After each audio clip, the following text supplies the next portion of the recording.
La gestion de l'eau et l'assainissement est un domaine extrêmement complexe. Complexe de la même mesure où l'assainissement est un problème récurrent, c'est un problème de tous les jours.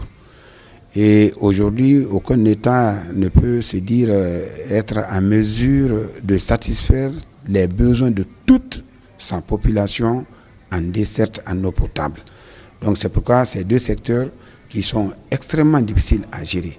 Quand même, nous nous battons pour que nos populations aient accès à l'eau potable et que ces mêmes populations soient dans un cadre de vie décent, par un assainissement adéquat.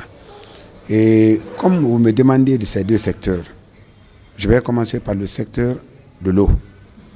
Le secteur de l'eau, comme je l'ai dit tantôt, est un secteur difficile à maîtriser. Bon, notre pays est couramment appelé château d'eau de l'Afrique de l'Ouest, dans la mesure où tous les grands fleuves qui traversent l'Afrique de l'Ouest y prennent source. Mais qu'à cela ne tienne, il y a que le secteur est difficile à maîtriser, dans la mesure où nous ne sommes pas aujourd'hui en mesure de satisfaire toutes les populations, que ce soit les populations rurales, que ce soit les populations urbaines, en desserte en eau potable. Cela pourquoi, compte tenu, n'est-ce pas, des moyens,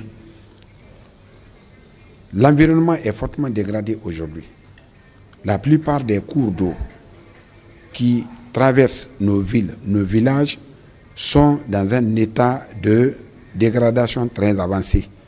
À tel enseigne que ces cours d'eau qui autrefois avaient des régimes réguliers, n'est-ce pas, sont aujourd'hui dans un régime irrégulier, à tel enseigne que ces cours d'eau, quelquefois, tarissent en des endroits. Qu'est-ce qui provoque la dégradation de ces cours d'eau? Bien sûr, c'est l'activité humaine. Vous savez que la nature est fortement agressée aujourd'hui par les hommes, par les cultures extensives, par, n'est-ce pas, le déboisement abusif, n'est-ce pas, des têtes de source et des berges des cours d'eau. Ce qui fait aujourd'hui que l'activité humaine est devenue une activité destructrice, n'est-ce pas, de l'environnement.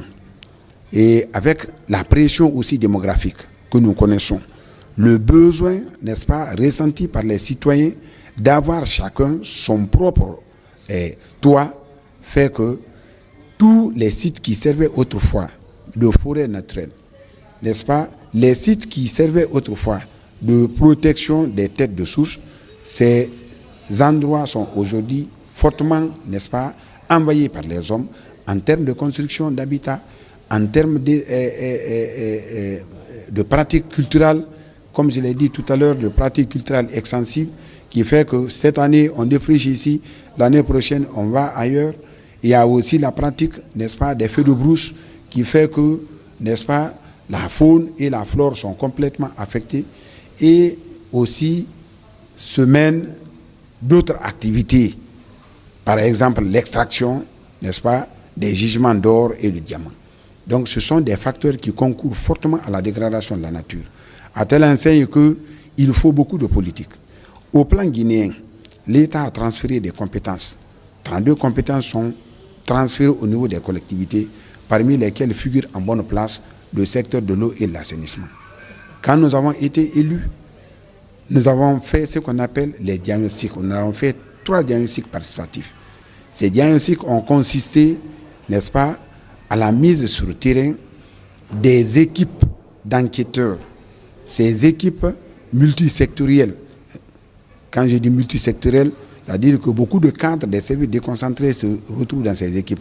Qu'ils soient des agronomes, qu'ils soient des médecins, qu'ils soient des professeurs, n'est-ce pas, la société civile aussi impliquée, tous ceux-ci sont allés dans les villages, dans les hameaux, pour recueillir l'avis des citoyens, pour leur demander aujourd'hui qu'est-ce que vous avez besoin.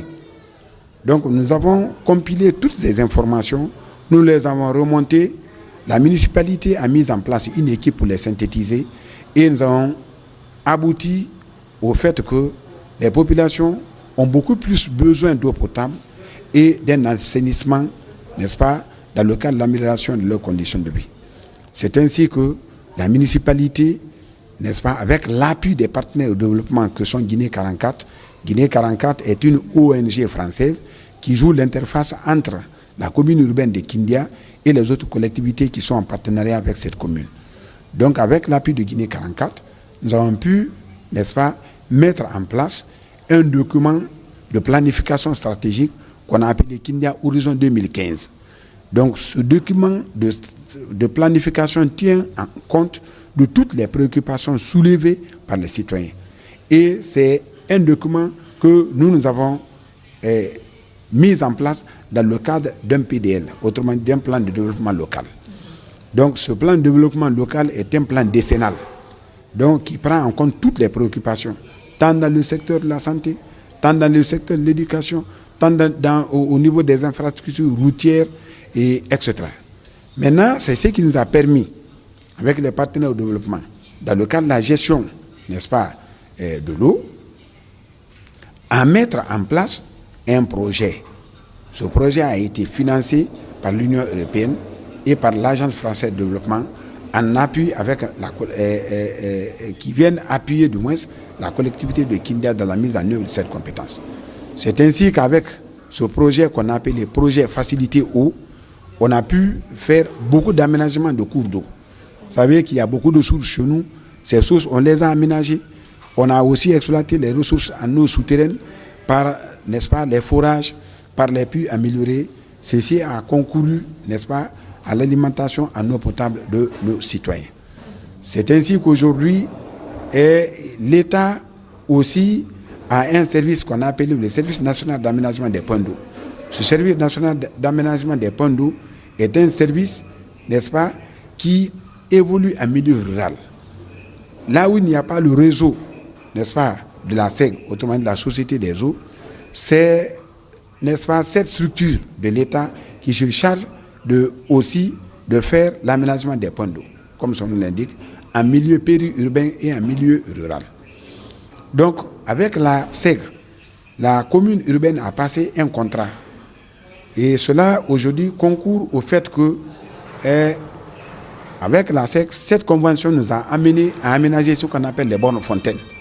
Ces bornes fontaines sont aujourd'hui aménagées et, n'est-ce pas, nous avons formé les gens à la gestion de cette bonne fontaine. Aujourd'hui, les fontainiers sont recrutés par les collectivités.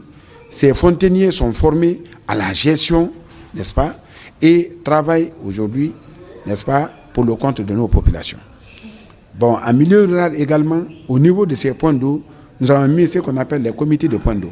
Ces comités de points d'eau travaillent également et contribuent non seulement à l'entretien des points d'eau qui sont aménagés, que ce soit les sources aménagées, que ce soit les forages, à créer autour de ces points d'eau un système de gestion cohérent qui leur permette, n'est-ce pas, de capitaliser un certain montant qui va servir non seulement à l'entretien de ces points d'eau, mais aussi à aménager d'autres points d'eau dans le futur. Qu'en est-il des eaux usées? Bon, les eaux usées, là, j'avoue que nous ne sommes pas encore partis sur cela et c'est ce qui fait d'ailleurs l'objet de notre présence à Cotonou. C'est pour bénéficier des échanges avec les villes comme Dakar qui sont très avancées dans la gestion des déchets. Avec la commune de Semepoji, voilà, la commune de Semepoji qui est très avancée, n'est-ce pas, dans le traitement des boues de vidange. Donc nous, j'avoue que nous n'avons pas encore expérimenté cela. Nous sommes aujourd'hui sur les déchets solides et qui nous permet aujourd'hui d'assainir l'environnement immédiat. L'un des grands défis, c'est comment organiser, n'est-ce pas, la gestion des boues de vidange. C'est un secteur extrêmement important. La gestion des eaux usées, comme vous le dites, ça, j'avoue que les ménagères, elles jettent l'eau dans la nature. Les ménagères jettent l'eau dans la nature. Aujourd'hui, dans nos communications, je l'ai dit, que la ville de Kindia ne détient pas une seule citerne utilisée dans le cadre du vidange, n'est-ce pas, de la vidange des boues de ville. Donc, nous ne sommes pas encore sur ça. Mais comme nous avons travaillé et on a échangé avec les autres communes qui sont très avancées dans ce cadre-là, nous avons espoir qu'arrivé à Kindia, les démarches seront menées pour que les stratégies soient mises en place dans le cadre de la gestion et dans le cadre de la gestion et du traitement des boues de vidange.